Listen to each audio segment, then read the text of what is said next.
আল্লাহ পাক আমাদের অন্তরকাল আপনি ফয়সাদ করে আল্লাহ কবুল করে বলুন। সাল্লাল্লাহু তাআলা আলা খায়রি খালকি মুহাম্মদ ওয়া আলা আলিহি ওয়া সাহবিহি আজমাইন বিরহমাতিকা ইয়া আরহামার রাহিমিন। লা ইলাহা ইল্লাল্লাহ মুহাম্মাদুর রাসূলুল্লাহ।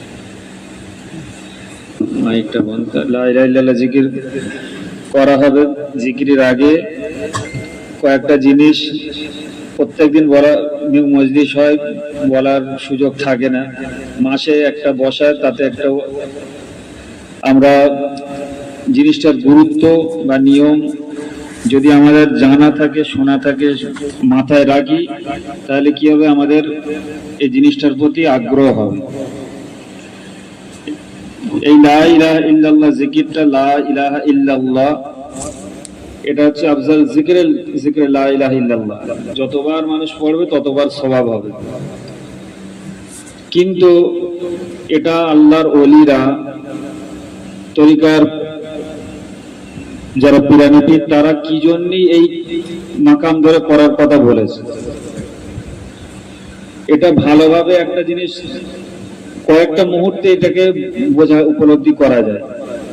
যদি বলে এর যে বিরোধী করার লোক আছে তারাও বড় বড় আলেম, সেই আলেমরা যা করে তারও বিরোধী করারও বড় বড় আলেম আছে।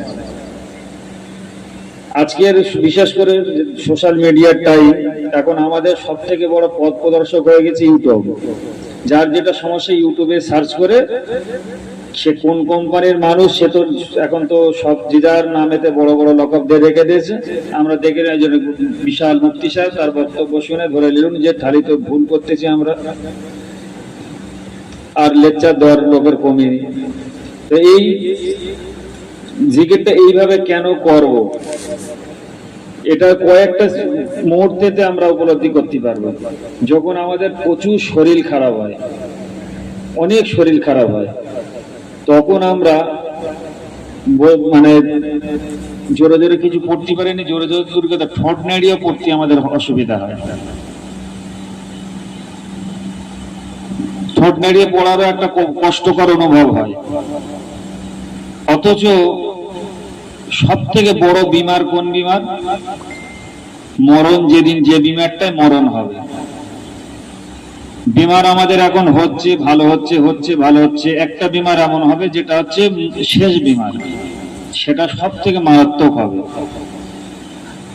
এই বিমারটাই, বিমারের কষ্টটা হবে, সেই বিমারটাই, বিমারের কষ্ট। আবার জানটা যখন বের হবে, ভিতরের প্রত্যেকটা শিরা উপশিরা সব ছেঁড়া হবে, ভিতরের যত রকমের পার্টস আছে সব তাল পাকাবে। জান এত সহজে বের হবে না, ভেতরে মনে হবে যেন জ্বালামুখী আগুন ফেটে যাচ্ছে, এত জোর কষ্ট, পিপাসায় কলিজা ফেটে যাবে। নিঃশ্বাস নেওয়ার খুব ইচ্ছা হবে, কোনোভাবে নিঃশ্বাস ঢুকবে না, একদম একটা ছুঁচেতে যেরকম সুতো ঢোকে ওইরকম পরিমাণ নিঃশ্বাস যাবে, বুকটা ধরপড় ধরপড়, চোখ অঁধার হয়ে যাবে। ওই অবস্থায় কি করে কলমা একটা মানুষের আসবে? তো এই জন্যই এই তরিকা জিকিরটা করলে কি হয়, একটা ধুন এসে যায়। এটা একটা ধুন। এসব ভাষা বোঝানো কঠিন আর বোঝাও কঠিন। এটা একটা নেশা আনা। যেমন লক্ষ্য করে দেখবে, যার রাস্তায় যেসব চুল কাটাওয়ালাদের চোখের দিকে চেয়ে থাকবে, রাস্তাতে যাবে, কালকে ট্রাই করবে, যারা চুল কাটে তাদের চোখের দিকে চেয়ে থাকবে, দেখবে সে তোমার চুলের দিকে চেয়ে আছে। রাস্তায় যারা জুতো সেলাই করে, তার চোখের দিকে চেয়ে থাকবে, সে তোমার পায়ের দিকে চেয়ে আছে। এইরকম করে যে কাজটা করে, সে অন্য মানুষের মধ্যে খোঁজে যে তার মধ্যে সেই প্রয়োজনটা আছে কিনা। এগুলো বলে যাচ্ছি, দেখবে কাল ট্রাই করে দেখবে। আর আমাদের এখানে একটা লোক ছিল, বেঁচে আছে কি জানি, ইসরায়েল নাম ছিল, ইসরায়েল স্ত্রী করতো ধোপা। সে লোক হাঁটতো, মনে হয় যেন স্ত্রী করতেছে। কি এটা ধুন, ওটা একটা ধুসে বারবার ওই স্ত্রী করে করে ওর এই ধুনটা এসে গেছে। তো এইরকম যখন মানুষ এই তরিকা, এই মানে লতিফা ধরে জিকিরটা করবে, তার মধ্যে এই জিনিসটার একটা ধুন এসে যাবে। এই ধুনটা যখন এসে যাবে, সে বিমার অবস্থায় পড়ে থাকলেও তার যখন মনে হবে যে হ্যাঁ কলমা করা দরকার, তখন ওই ধুনটার দ্বারা সে আল্লাহকে ইবাদত করবে। আর মৃত্যুর সময় এইভাবে জিকির করতে করতে কি হয়, তার প্রত্যেক অঙ্গ প্রত্যঙ্গটা যে মাকাম ধরে করতে বলা আছে, যেমন কলবেতে রক্তটার মূল খনি, পুরো শরীর থেকে রক্ত মানুষের দিলেতে যায়, সেই দিলটা আবার সেই রক্তটা পাল্টা পাম্প হয়ে ফেরত দেয়, পুরো শরীরে আবার ফেরত চলে যায়। তো এই কলবে যখন লা ইলাহা আল্লাহ শব্দটা জরব হবে, তখন এর ফায়েজটা পুরো শরীরেতে ছড়াবে। তখন কি হবে, মৃত্যুর সময় যদি অত কঠিন সময় গলায় যখন শয়তান পা তুলে দেবে, পানি যখন বের হয়ে রিটার্ন চলে আসবে, চোখের সামনে যখন সারা দুনিয়ার ঝুট ঝামেলা সবকিছু হাওয়ার মতন উড়ে বেড়াবে, কোনটা দেখবো কোনটা ছাড়বো হবে, এইরকম কঠিন অবস্থায় তার কিন্তু শরীরের ওই মাকামগুলো আল্লাহর জিকির লা ইলাহা ইল্লাল্লাহ পড়তে থাকবে। এতে কি হয়, এই মাকামেতে পৌঁছাতে হবে। এবারে যারা আমরা এই ধারে বেড়ে যাইনি তারা বলো তাদের ভালোই লাগবে না, কথা বোঝানোই যাবে। যখন তুমি ধারে বেড়া পৌঁছে যাবে তখন তোমার বিশ্বাস হবে, একই হবে। একদিনও যদি জিকির আন্তরিকতার সাথে হয়, পরের দিনের জন্য নেশা লেগে যাবে, আবার কবে পরের দিনের মাগরিব হবে, আবার যাব। সেইভাবে জিকির হয় না বলে আমাদের নেশাটা আসে না। যতদিন না নেশা আসবে ততদিন মনে করতে হবে যে আমাদের দ্বারা হচ্ছে না। আর মানেটার দিকে খেয়াল রাখতে হবে, কি আমি বলতে চাচ্ছি, আর মাকামের দিকে খেয়াল করতে হবে। নাভি থেকে ডান কাঁধ থেকে মাথাটা হালকা করে পিছন দিকে ঝুঁকে আবার মাথা সোজায় কলবে আল্লাহ শব্দটা জারা হবে। আর এতদিন আমরা কবিতার মতন যখন শুরু হয় লা ইলাহা ইল্লাল্লাহ লা ইলাহা ইল্লাল্লাহ কবিতার মতন পড়েছি, এখন আমরা পুরাতন হয়ে গেছি। এখন লা ইলাহা ইল্লাল্লাহ লা ইলাহা ইল্লাল্লাহ শর্টেতে বলতে হবে। এইগুলো হচ্ছে আস্তে আস্তে আগানো। আর যদি সেই এখন ইনফিন ক্লাসের অয় অজগারটি আসতে তেড়ে আনটি আমি পারবো খেয়ে কি বলে খাবো পেড়ে, যদি সেই মানে 4 ক্লাসেও বসে পড়ি তাহলে কি করে হবে। আর এটা জলি জিকির ঠিকই, জলি জিকির মানে জোরে জিকির। জোরে জিকির মানে এই না যে আওয়াজটাই মূল, যতক্ষণ না গভীর আওয়াজ বের হচ্ছে, ডুবে যাওয়ার আওয়াজ বের হচ্ছে লা ইলাহা ইল্লাল্লাহ লা ইলাহা ইল্লাল্লাহ, সবাই এক ধ্যানে পুরো জিকির মানে আল্লাহকে ভুলে গিয়ে জিকির হবে, তখন ওই মজলিসটা আলোকিত হবে। আর যখন আমরা প্রথম পড়ি 3 বার সূরা তওবা পড়ি, ওই তওবাটা খুব মনোযোগ দিয়ে আন্তরিকতার সাথে তওবাটা করবে। এবার আমি বলি যে জিকিরের মতন কখন হবে, তার স্টার্টিং শুরু হচ্ছে এইখান থেকে। 1 নম্বর হচ্ছে আসবো আল্লাহর উদ্দেশ্যে, আল্লাহকে পাওয়ার উদ্দেশ্যে। 2 নম্বর এখানে যখন তওবা ইস্তেগফারটা পড়া হয়, অন্তরের সাথে তওবাটা পড়তে হবে, নিজের ঠোঁটের দিকে খেয়াল রাখবে। পড়তেছি কিচ্ছু হবে না, কারণ সব রেশানিটা অনেক বড় ভূমিকা রাখে। সব রেশানিটা যদি সঠিক হয়, ওই জিকিরেতে নূর তো পয়দা হয়। কেন হয় সেটা কথার মাধ্যমে এসে যাবে। যখন প্রথম আস্তাগফিরুল্লাহ পড়লো, নিজে পরিশুদ্ধ হলেন, যা গুনাহ করিস।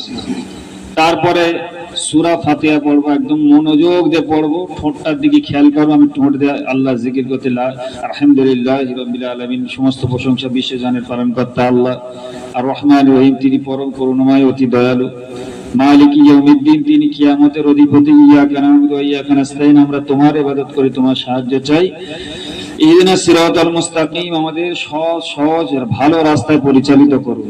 সিরাতাল লাযিনা আন'আমতা আলাইহিম, যারা ভালো রাস্তায় পরিচালিত হয়েছে তাদের রাস্তায়। গায়রিল মাগদুবি আলাইহিম ওয়ালাদ-দাল্লিন, তাদের রাস্তায় না যারা খারাপ রাস্তায় চলে গেছে, তোমার রাগান্বিত বান্দা যাদের প্রতি তুমি রেগে আছো তাদের রাস্তায় না। ওয়ালাদ-দাল্লিন, তাদের রাস্তায় না। আমিন। এই মানেগুলোর দিকে ধ্যান করে যদি পড়ি, যদি মানে মুখস্থ না থাকে, অন্তত যেটা পড়তেছি খেয়াল রাখি যে আমি সব রেশনিটা যাইতাই না, এখন আরো যাইতাই না। এখন তোমাদের পীর সে আখিরাতের জগতে চলে গেছে। আগে তুমি যখন সব রেশনি করতে, তেনার কাছে সব রেশনিটা পৌঁছাতো না। এখন তুমি যে সব রেশনিটা করতেছো, এই সব রেশনি তোমার পীরের দরবারে পৌঁছাচ্ছে। সেই পৌঁছানোটা সেই রকম ভাবে পৌঁছাও। সূরা ফাতিহাটা সুন্দর করে পড়লাম, সূরা কুল হুয়াল্লাহু আহাদ, সূরা ইখলাস 3 বার পড়লে একটা কোরআন খতমের সওয়াব। প্রত্যেক দিন যারা জিকির মজলিসে আসি আমরা, তারা প্রত্যেক দিন একটা কোরআন খতমের সওয়াব পাচ্ছে। সেইভাবে যদি পড়া হয়, যদি ওই এলোমেলো পড়ি হবে না। সূরা ইখলাস প্রত্যেকদিন তুমি তোমার পীরের নামে সব রেশানি করে দিচ্ছ, তারপর 3 বার দুরূদ শরীফ পড়ে এই সব রেশানিটা যখন করা হচ্ছে সবাই মনোযোগ দিয়ে সব রেশানি করবে। মোনাজাত এমন একটা জিনিস, মানুষ এত বদ অভ্যাসে পৌঁছে গেছে, মসজিদে যে নামাজগুলো হয় একটা রেওয়াজ, শুধু একটা আয়াতও যদি মোনাজাত করা হয় যেন মনোযোগ দিয়ে হয়, চাচ্ছি কিছু আল্লাহর কাছে, ছেলে খেলা না যে মোনাজাত করতে হয় করবো, ছেলে খেলা না। একটা আয়াতও যদি পড়ো তো মন দিয়ে পড়ো, দোয়া করতেছি আল্লাহর কাছে, চাচ্ছি মন দিয়ে, মোনাজাতটা মনোযোগ দিয়ে করতে হবে। আর সবটা পাঠানো হচ্ছে প্রতাপপুর দরবার শরীফের হুজুর কেবলার রুহুতে পাঠানো হচ্ছে, সেখানে এই খবরটা যাচ্ছে মেটিয়া বুরুজেতে, তার ভক্তরা তার আদর্শের মজলিসে এখনো বসে আছে এবং তার কাছে সব পাঠানো হচ্ছে। এইখানে কানেকশনটা হচ্ছে, এই কানেকশন থেকে পরস্পর গিয়ে যে দাদা হুজুর রহমতুল্লাহ বলা হয় কি, আমি আমার লতিফ ভাই কলবের দিকে মুতাওয়াজ্জহ হইতেছি, আমি আমার কলব নিজের দিলটাকে আল্লাহর দিকে ঢেলে দিচ্ছি। আমার কলব পীর সাহেব, তুমি যে পীরের আদর্শে জিকিরটা করলাম, পীর সাহেব ও দাদা হুজুর পীর কেবলা, তার পীর, এই রাস্তার রাহবার দাদা হুজুর পীর কেবলা রহমতুল্লাহ কলবের ওসিলায় আল্লাহর আরশের দিকে পৌঁছাচ্ছে। তাহলে এইভাবে পরস্পর সিঁড়ি ধাপ দিয়ে আল্লাহ আরশ পর্যন্ত যাচ্ছে।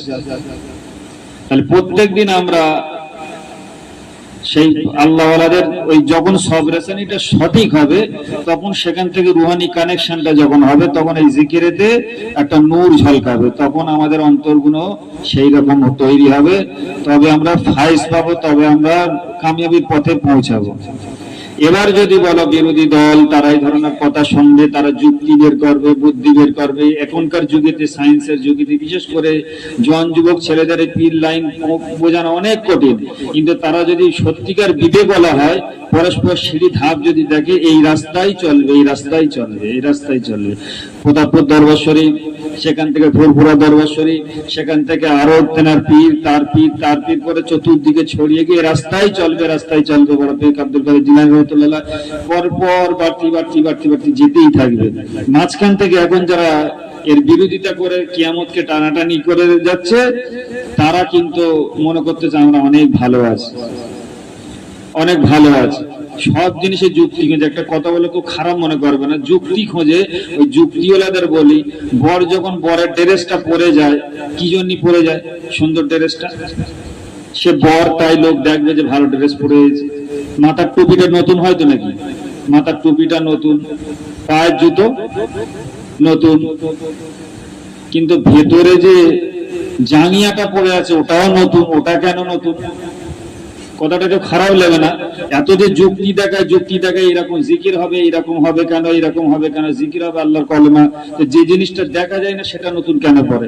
ওখানে যুক্তি খোঁজে না, সব জায়গায় যুক্তি দেখাতে গেলে হবে না। এ রাস্তা পরপর ধাপ বাই ধাপ যাবে। তারা চলে গেছে, যারা বোঝাবার তারা চলে যাচ্ছে বলে আজ এরা তো মাথা ঝাড়া দিয়ে বসেছে। যখন ফুরফুরা শরীফ মির্জা হুজুর পীর কেবলা রহমতুল্লাহ, বশিরের আল্লামা রুহুল আমিন রহমতুল্লাহ জীবিত ছিল, তাদের ধারে ধারে কোনো আলেমের বসার কোনো যোগ্যতাই ছিল না। আজ তারা নেই, আজ তারা ফাঁকা মাঠে লাঠি ঘোরাচ্ছে, আর জন যুবক ছেলেরা ইউটিউবে সার্চ করে যাচ্ছে আর যুক্তি খুঁজে যাচ্ছে, মিজানুর রহমান আজারি কোথায়, হ্যান ত্যান, এটা সেটা, এরাই বড় আলেম। এদের বাপদাদা 14 পুরুষ যাদের গোলামি করেছে, তাদের আজকের মেহনত গুণ পরিশ্রমকে বেদাতের লকব দিয়ে মানে সরাবার চেষ্টা করে যাচ্ছে।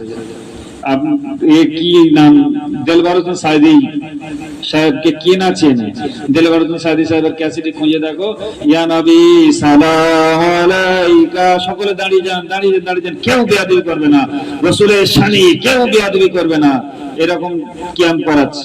সেই মানুষ যখন এতে ঢুকে গেল, রাজনীতিতে ঢুকে গেল, ক্যাম্প করা বেদাত হয়ে গেল। তো এই তো অবস্থা। ওই দেলবার হোসেন সাইদি সাহেব ওয়াজের মজলিসে বলেছে, আমার আব্বা ফুরফুরা দাদা হুজুরের মুরিদ, ফুরফুরা দাদা হুজুরের মুরিদ। তারা পিছনে লেগে এসে সব পীর বেদাত, এই বেদাত, তাই বেদাত, কিয়াম চলবে না, মিলাদ চলবে না, এই চলবে না, তাই চলবে না, কিচ্ছু চলবে না, খালি নামাজ, ফরজ নামাজটুকু পড়বে আর ডিঙে বেরিয়ে যাবে, আর লোকের নামে হই হই গিবত গিল্লা করবে। এরই নাম ধর্ম, এরই নাম ইসলাম। তা আমরা